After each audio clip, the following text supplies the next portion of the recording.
Hello दोस्तों, आपका स्वागत है MTR क्लासेस में। आज मैं बायो सावर्ट का नियम आपके सामने रखना चाहता हूँ। आखिर ये नियम है क्या, ये नियम हमारी किताब में क्यों आया है। तो देखिए, बायो तथा सावर्ट दो वैज्ञानिक थे और सन 1820 का समय है। वो दोनों वैज्ञानिक ने एक चीज़ का पता लगाया था। क्या पता लगाया था कि कोई भी तार ले लीजिए और वो चालक तार होना चाहिए और इनमें जो भी धारा प्रवाहित हो रहा आई, ठीक है, तो इनके कारण इसके अगल बगल एक चुंबकीय क्षेत्र उत्पन्न हो जाता है। ठीक है, ऐसा इन्होंने बताया था। इन वैज्ञानिक ने एक छोटा सा चुंबक लिया था और एक छोटा सा अवयव लिया था, यानी एक छोटा सा दूरी लिया था। इनके कारण एक चुंबकीय क्षेत्र देखा कितना हो रहा है। तो ऐसा देखने के बाद उन्होंने बहुत सारा नियम दिया और ये बायो तथा सावर्ट मिलके दो वैज्ञानिक थे, दोनों ने चार बातें बताएं कि ये जो चुंबकीय क्षेत्र है किन बातों पर आके निर्भर करेगा। तो आइए जानते हैं ये चार बातें क्या है। पहली बातें, ठीक है, हमने ये अच्छी तरीके से आपको लिख दिया। एग्जाम में इसी तरह पॉइंट आपको लिखना है और इसी तरह आपको पिक्चर बनाना है। जैसे मैंने पिक्चर बनाया कि मान लिया जाए एक तार है, ठीक है दोस्तों, ये तार मान लेते हैं और क्या करते हैं, मान लेते हैं इतना दूरी पर एक अल्पांश दूरी ले लेते हैं। अल्पांश मतलब एक चालक का छोटा सा अंश ले लेते हैं। इस अंश के कारण क्या होता है दोस्तों, यहाँ पर एक P पॉइंट लेते हैं और दोनों के बीच डिस्टेंस हम लोग क्या मान लेते हैं, R मान लेते हैं। तो देखा क्या कि एक छोटा सा अल्पांश के कारण इस बिंदु पर चुंबकीय क्षेत्र की तीव्रता क्या आता है। वही जो चार एक्सपेरिमेंट बताया था बायो तथा सावर्ट, उन्हीं चार बातों को मैं आपके सामने रख रहा हूँ। देखिए, पहला बताया था कि जो dV होता है वो समानुपाती होता है I का। मतलब कि दोस्तों कि चालक तार में प्रवाहित धारा का समानुपाती होता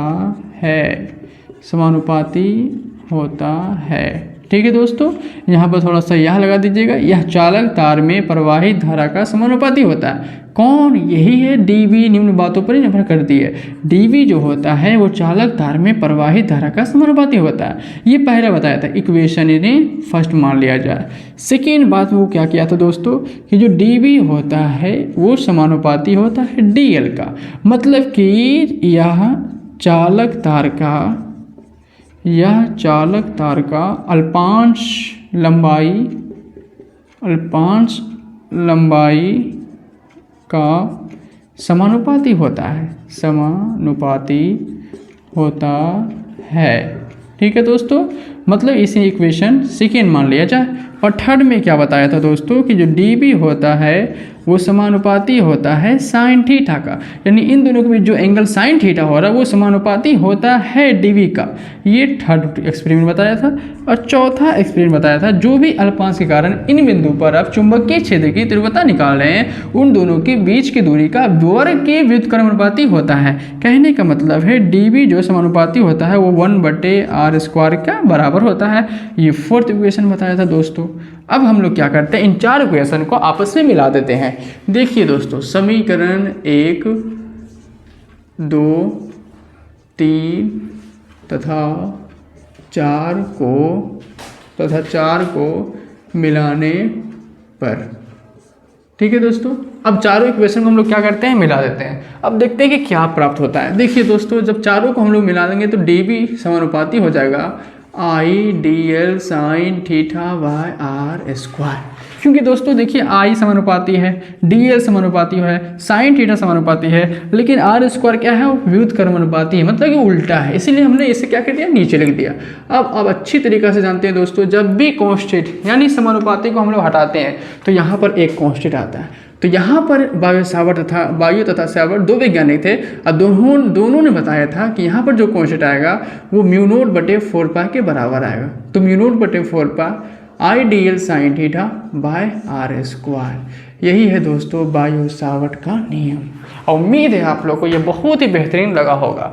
और देखिए दोस्तों, आप नीचे लिख सकते हैं कि μ0/4 का वैल्यू क्या होता है, तो 10⁻⁻7। ठीक है दोस्तों, टेस्ला मीटर A−1। ये आपका SI मतलब हो गया है। और देखिए दोस्तों, यदि पूछ लिया जाए बताइए सिर्फ μ0 का वैल्यू क्या होता है, तो आप बता दीजिएगा 4π × 10⁻⁷। ओके दोस्तों, तो μ0 यहाँ पर क्या है, चुंबक की चुंबकशीलता। ठीक है, तो देखिए यहाँ तो याद रखिएगा, तो म्यू नॉट बटे 4 pi ideal sine theta by R square. यदि 5 नंबर का क्वेश्चन पूछ लिया जाए तो हम लोग को ये पूरा लिखना पड़ेगा, तो हम लोग को 5 में 5 पक्का देगा एग्जामिनर। ठीक है दोस्तों, सबसे पहले ये कुछ बातें उनके बारे में लिखनी पड़ेगी, क्या था बायो तथा सैवर्ट, कब खोज की थी और ये क्या है उनके बारे में बता दीजिएगा।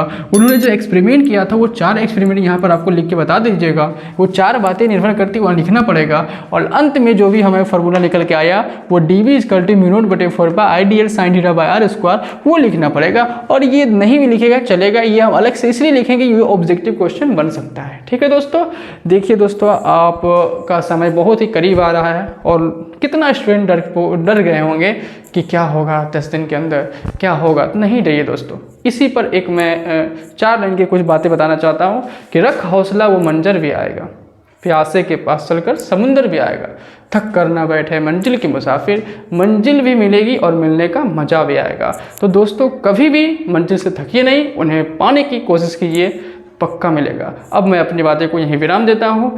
थैंक यू, जय हिंद।